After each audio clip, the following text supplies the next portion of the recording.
Bonjour les amis, je voulais vous parler un peu de l'ennui parce que laisser les enfants s'ennuyer, ça fait vraiment plaisir à entendre. Parce qu'on a tous un petit peu culpabilisé quand on voit les mercredis de tous les copains de moyenne section par exemple. Ils font baby gym, ensuite ils vont à l'éveil musical, après ensuite ils vont à l'anglais parce qu'apprendre tôt c'est bien. Et en fait, on regarde le nôtre, il est encore en pyjama à trier des cailloux.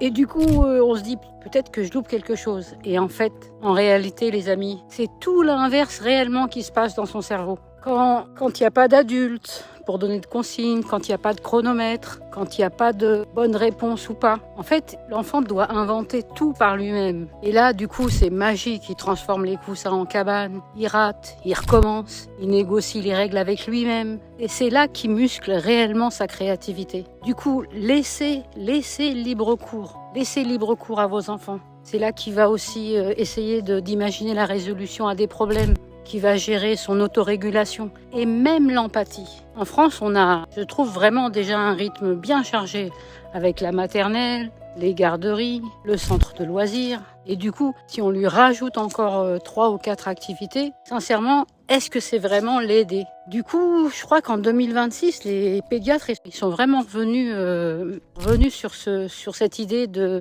remplir tout le temps des enfants et de leur apprendre plein de choses en fait.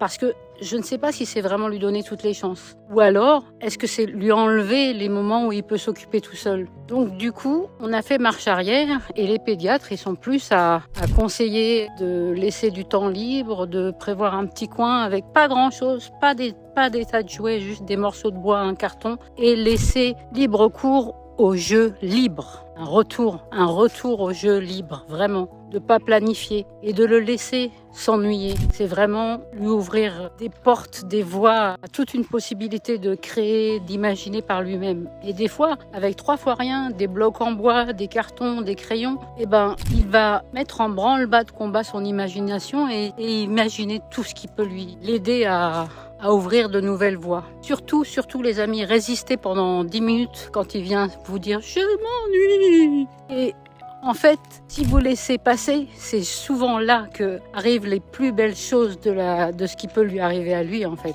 Donc, je ne sais pas quoi vous dire à part laisser les enfants s'ennuyer. Juste, nous, tout ce qu'on peut faire, c'est juste être présent dans la pièce sans diriger, juste être là et réduire peu à peu les écrans.